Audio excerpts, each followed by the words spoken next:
Hello friend, मैं हूं Kabir sir. आज का ये वीडियो क्लास 9 के स्टूडेंट के लिए है और ये इंग्लिश सब्जेक्ट के जैक बोर्ड के द्वारा जो मॉडल सेट आया है उसी का ही सोल्यूशन है। ठीक है, और ये जो मॉडल सेट है सभी क्वेश्चन इंपॉर्टेंट है क्योंकि जैक बोर्ड के द्वारा दिया गया है, तो मे भी इनमें से बहुत सारा क्वेश्चन आ सकते हैं। ठीक, इसलिए और इस मॉडल सेट को समझना है और इसको पैटर्न को भी समझना है। इस पैटर्न से आएंगे। टोटल नंबर ऑफ क्वेश्चन 14 रहेंगे और एक क्वेश्चन में 1 मार्क, ये टोटल मार्क्स जो होंगे 40 मार्क्स का होगा। ठीक है, और इसमें 4 ऑप्शन दिए गए, इसमें से 4 ऑप्शन में से किसी एक ऑप्शन जो सही है उसको गोल करना है उसमें। ठीक है, जो अमर सीट दिया गया उसमें अमर सीट में करना है। इसमें कोई नेगेटिव मार्किंग नहीं है, इसलिए कोई भी क्वेश्चन नहीं छोड़ेंगे, सभी क्वेश्चंस को आंसर करेंगे। ठीक है, तो ये जो वीडियो है बहुत इंपॉर्टेंट है, शुरू से लेकर अंत तक जरूर देखें इसे और इसे ज़रूर इस पैटर्न को समझें क्योंकि इसी पैटर्न से एग्जाम में क्वेश्चन पूछे जाएंगे। ये पहला क्वेश्चन इस पर जो रहेंगे वो पैसेज से रहेंगे। ठीक है, पैसेज से इस प्रकार रहेंगे जैसे पहले क्वेश्चन पूछा गया उसमें कि read the passage given below and choose the correct options to answer the question.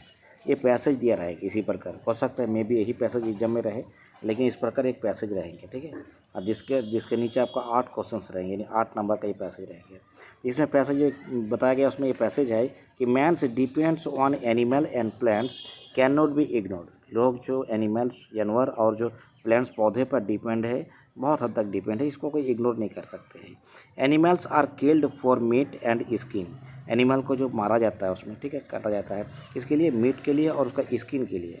ठीक है, and trees are cut down for wood and paper. और पेड़ को जो काटा जाता है उसका लकड़ी के पर्पज़ से और पेपर के पर्पज़ से। पेपर जो बनते हैं पेड़ से बनते हैं।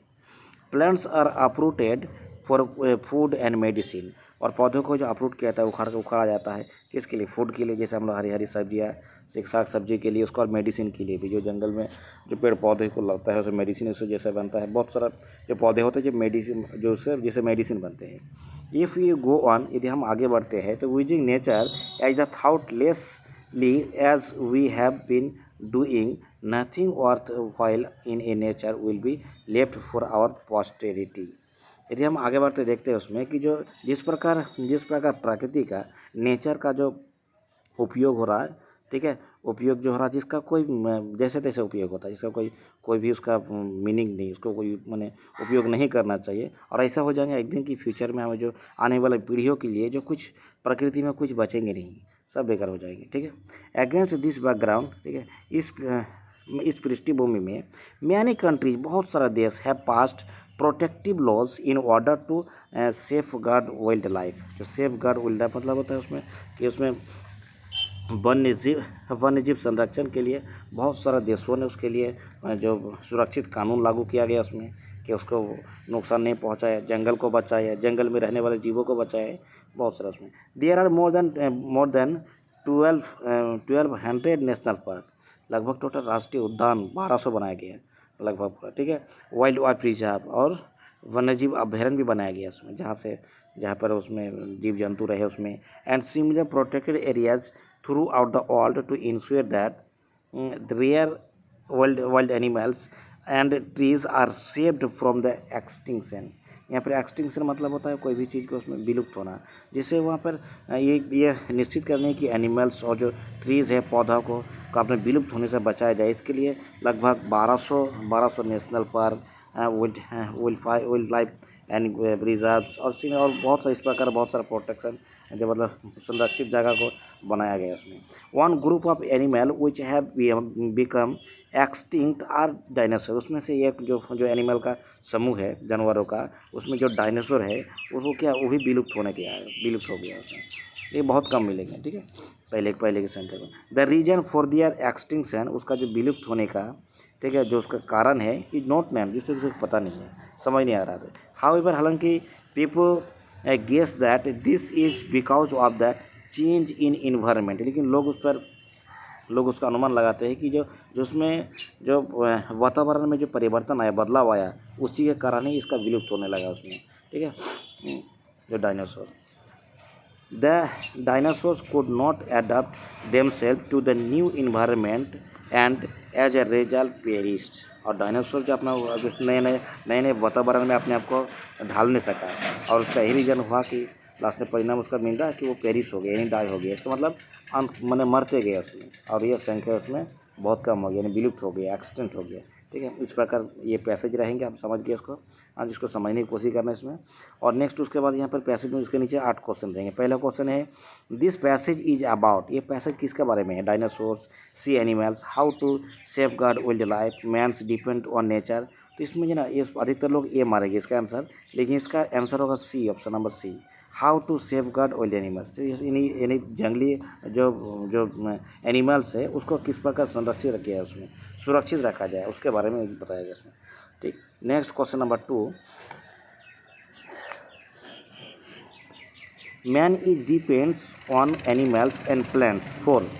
जो आदमी एनिमल्स और प्लांट्स पर जो डिपेंड है किसके लिए? मीट के लिए, वुड के लिए, मेडिसिन के लिए, ये ऑल ऑफ द अबव उनसे सभी। तो इसका ऑप्शन नंबर होगा D, all of the above.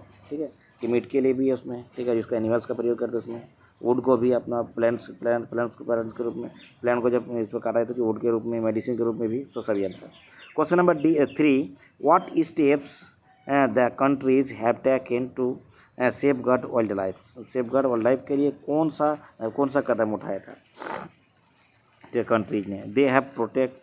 They have passed protective laws, they have made national park, they have kept animals in wildlife animals. तो ऑप्शन नंबर डी सही है इसमें, क्योंकि तीनों के लिए व्यवस्था किया गया सभी देशों के लिए उसमें। ठीक है, कंट्रीज के लोगों ने। Next question number 4, on group of animals which has become extinct. कौन सा जो जानवरों का समूह जो अभी विलुप्त हो गया लगभग। इसका सही आंसर क्या है? उसका ऑप्शन नंबर बी, डायनासोर, जैसे हमने पैसेज में पढ़े हैं। नेक्स्ट क्वेश्चन नंबर 5,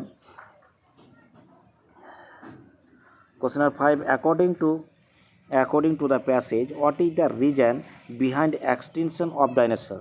डायनासोर जो विलुप्त हो गया, एक्सटिंक्शन हो गया, उसका पीछे का क्या कारण है? Change in environment, some disease, both A and B, none of this. तो ऑप्शन नंबर ए इसका सही आंसर होगा, चेंज इन इन्वायरमेंट, ये वातावरण में चेंज होना उसका, यही उसका हो गया। Next question number 6, the synonym of the word distraction.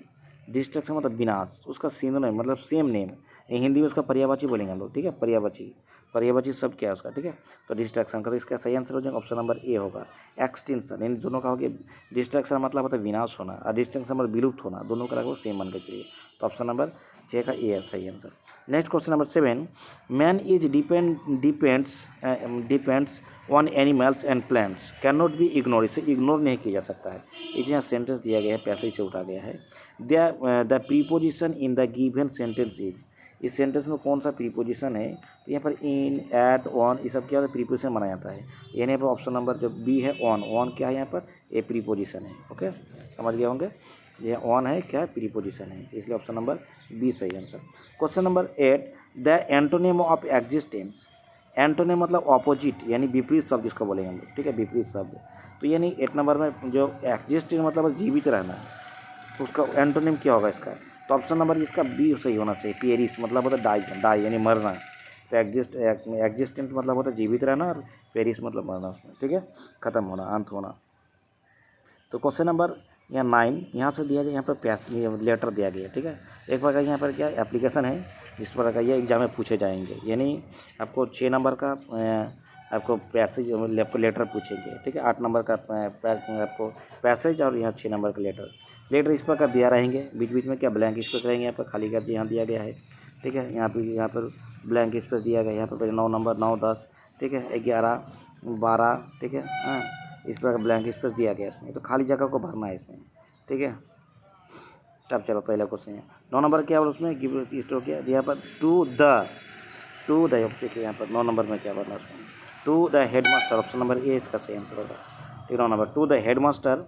उसके बाद यहाँ के सब सब्जेक्ट में एप्लीकेशन सब लिखा रहेंगे। Most humbly and respectfully I beg to say that. ठीक है, सम्मानपूर्वक और आदरपूर्वक मैं ये कहना चाहता हूँ कि आई एम, ठीक है, आई एम क्या है इसका option number, I am suffering, क्या होगा इसका आंसर होगा, यहाँ सफरिंग होगा ऑप्शन नंबर। ठीक है, आई एम सफरिंग फ्रॉम,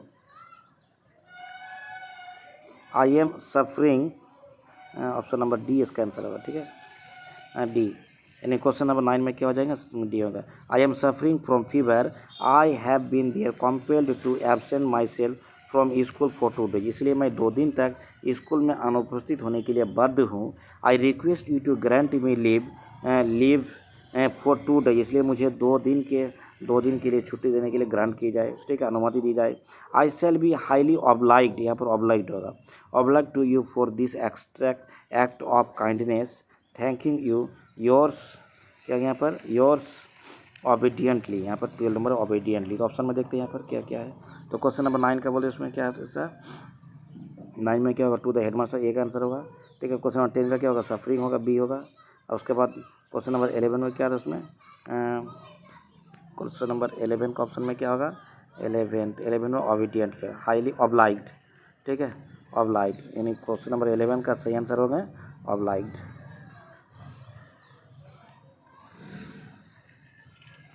यानी सी हो जाएगा सही। क्वेश्चन नंबर 12 का सही आंसर होगा ओबीडियंटली, ठीक है, क्वेश्चन नंबर 12 का ओबीडियंटली। तो इस प्रकार ये आप दिया रहेंगे उसमें, ठीक है। आप समझिए कि आपको टोटल 12 क्वेश्चन पूछा गया, ठीक है, 12 टोटल 12 क्वेश्चन, 14 नहीं, टोटल 12 क्वेश्चन रहेंगे, लेटर से 4 क्वेश्चन। तो आप उसके बाद ये ग्रामर आएगा, ठीक है, ग्रामर यहाँ से। तो माई ग्रैंड मदर, यहाँ देखेंगे ग्रामर में, यहाँ देखा लास्ट नाइट, पिछले रात की बात कर रहा है, यानी पास्ट टेंस की बात कर रहा है। तो क्या हो गया यहाँ पर, told me stories, option number B होगा तेरा का। My grandmother told me stories last night, पिछले रात मेरे दादी माँ ने एक कहानी सुनाई थी मुझे, ठीक। The passive voice of someone has stolen my book, तो क्या होगा इसका सही answer, my book has been stolen, पहले ऑब्जेक्ट लाएंगे, माई बुक हैज़, उसका बीन लगेंगे क्योंकि प्रेजेंट परफेक्ट टेंस है, हैज़ बीन स्टोलन, इसलिए क्वेश्चन नंबर 14 का ए हो जाएंगे सही answer. Okay, question number 15, question number 15 का आंसर हो जाएगा, ठीक है। यहाँ पर देखिए, यहाँ पर लिखा उसमें, Raman was writing a letter when I entered his room, यहाँ पर आई के बाद यहाँ पर पास्ट, या सेंटेंस क्या पास्ट में है, पास्ट इंडिफिनिट में है, तो दूसरा सेंटेंस क्या होना चाहिए इससे पहले का, पास्ट कंटिन्यूअस में। Raman was writing a letter, Raman एक पत्र लिख रहे थे, व्हेन जब, आई एंटर्ड हिज रूम, जब मैंने उसका रूम में प्रवेश किया। तो क्या उसका, जब यह V2 रहे, पास्ट इंडिफिनिट रहे, तो यहाँ पर पास्ट कंटिन्यूअस होगा, ठीक है, समझ गए होंगे। Next question number 16, it is very dangerous to enter into the enemies camp, दुश्मनों के कैंप में जो एंटर करना, प्रवेश करना बहुत ही डेंजरस चीज़ है, तो इनटू लगे यहाँ पर। Next question number 17, the man robbed me of my position, ठीक, लोगों ने, ठीक, वह आदमी ने मेरे सारे अधिकार, ठीक है, सम्मान, क्या हो गया उसने छीन लिया, सारा संपत्ति उसने मेरा छीन लिया गया। नेक्स्ट क्वेश्चन नंबर 18, द इंडाइट speech of the teacher said the sun rises in the east, ये सेंटेंस याद रखेंगे यहाँ पर, the sun rises in the east, ये क्या हो गया, ये यूनिवर्सल ट्रूथ है, इसलिए यहाँ पर जब ये डाइट स्पीच में डाइट से इंडाइट बदल देंगे तो ध्यान रखें इसमें, इस पर कोई चेंजिंग नहीं होता है, इसीलिए इसका होगा the teacher said that, option number C, the sun rises in the east, adjective जो रहेंगे, सिर्फ द टीचर सेड दैट, सिर्फ यहाँ दैट लगेंगे, बाकी सब एडजेक्टिव आ जाएंगे, ठीक है। Next question, question number 19, in डाइट speech of he said to me I am writing a letter, he said to me I am writing a letter, ठीक है। तो यहाँ पर हो सकता है, यहाँ पर क्या है, he told me that he was writing a letter, option number C इसका भी हो जाएगा, ठीक है, क्योंकि यहाँ पर पास्ट टेंस है, यहाँ रिपोर्टिंग में वर्ब पास्ट टेंस में रिपोर्ट स्पीच का टेंस चेंज होगा, प्रेजेंट कंटिन्यूअस पास्ट कंटिन्यूअस में चेंज होगा, इसलिए he told me that he was writing a letter. Next question number 20, पहले ब्लैंक स्पेस है, उसके बाद ठीक है, यानी यहाँ पर ऑप्शन नंबर बी होना चाहिए, can you tell me why are you weeping, क्या तुम बता सकते हो मुझे तुम क्यों रो रहे हो, यहाँ पर स्ट्रॉन्ग पॉसिबिलिटी की बात है उसमें, इसलिए यहाँ पर कैन लगेंगे। Next question number 21, the passive voice of we are playing cricket, इसका सही आंसर होगा cricket is being played by us, option number C, cricket is being played by us. Question number 22, babies cry when they are hungry, अगर babies के जगह में अगर baby होता है तो यहाँ पर क्राइज हो जाता है, इसलिए यहाँ पर बेबीज प्लूरल है सब्जेक्ट, इसलिए भर भी लगेगा प्लूरल, बी ऑप्शन सही है, ठीक है। नेक्स्ट क्वेश्चन नंबर 23, यहाँ ये एक पोएम से एक्सट्रैक्ट उठा के दिया गया, यानी कोई भी पोएम से देंगे, ये भी एक पैटर्न को समझना। Read the extract given below and choose the correct option to answer the questions. And being faint with fasting for the days was almost done, he asked her from her store of cakes to give him a single. यानी लगभग जो ये chapter लिया गया उसमें, तो ये legion of the Northland से लिया गया है। उसमें बताया कि उसमें जो सन्यासी थे उसमें, ठीक है, तो वो क्या कुछ दिन भर फास्टिंग में थे और लगभग बेहोश होने की स्थिति में थे उसने। और जब भी वो दिन पूरा दिन ख़त्म होने जा रहा था, दिन अंत होने जा रहा था, उसका फास्टिंग तोड़ना था, बड़ी वो हंगरी थे, भूखे थे। तब उसने एक औरत से पूछी, ओल्ड लेडी से पूछी कि आपका जो स्टोर में जो केक रखा उसमें से एक सिंगल केक भी मुझे दिया जाए। ठीक, यानी the legend of the Northland से लिया गया है। इसको समझ जाइएगा, पहचान लीजिएगा कि इस पोएम से, तो फिर आंसर हो जाएंगे। तो क्वेश्चन नंबर 23 इसी एक्सट्रैक्ट से रिलेटेड क्वेश्चन पूछा गया है। The given lines are from the poem. किस पोएम से गिवन लाइन? तो option number B, a legend of the Northland. Question number 24, these lines are composed by. तो इसका सही आंसर होगा option number A, Phoebe Cary के द्वारा लिखा गया था। ठीक है, यानी लीजन ऑफ द नॉर्थलैंड का जो राइटर है। Question number 25, who is her in the third line. Third line में हर कौन है इसमें? इसका आंसर होगा option number C, an old lady थी उसमें। ओल्ड लेडी से वो क्या केक मांग रही थी। नेक्स्ट क्वेश्चन नंबर जो 26 आएंगे, यहाँ बुक्स आएंगे। Choose the correct option, answer the question. अब बुक्स यहाँ 26 से लेकर क्वेश्चन पूछा है, यानी 15 क्वेश्चन। मार्गी वॉज क्या होगा इसका? 11 ईयर्स ओल्ड। आप लोग पढ़े होंगे टेक्स्ट बुक में 11। अगर टॉमी पूछते हैं यहाँ पर तो 13 ईयर्स होता। ठीक, next question number 27, who had learned to open the mind and body to sounds and vibration. इसका सही आंसर ऑप्शन नंबर बी हो गया, एवलिन गैलिनी। तो साउंड ऑफ म्यूजिक से लिया गया इसमें, ठीक है, जिसको माइंड से और बॉडी से उसको साउंड को वाइब्रेट करने के बोला उसमें, ठीक है, क्योंकि वो डीप फ्री हो। Next question number 28, the musical instrument which the ampere Aurangzeb band. जो एम्पेयर औरंगजेब ने बैन किया था, कौन सा इंस्ट्रूमेंट को? तो ऑप्शन नंबर ए, पुंगी को बैन किया था औरंगजेब ने। Next question number 29, during the second world war was of which thing a sudden demand erupted in the market. कौन सा वर्ल्ड वॉर के टाइम में जो किस चीज़ का सडन अचानक डिमांड आ गई था मार्केट में? तो इसका सही आंसर ऑप्शन नंबर बी होगा, turmeric inks. My childhood chapter से लिया गया है, ठीक है, अबुल कलाम आज़ाद वाला से, ठीक है। Next question number 30, the poet wind is compose by.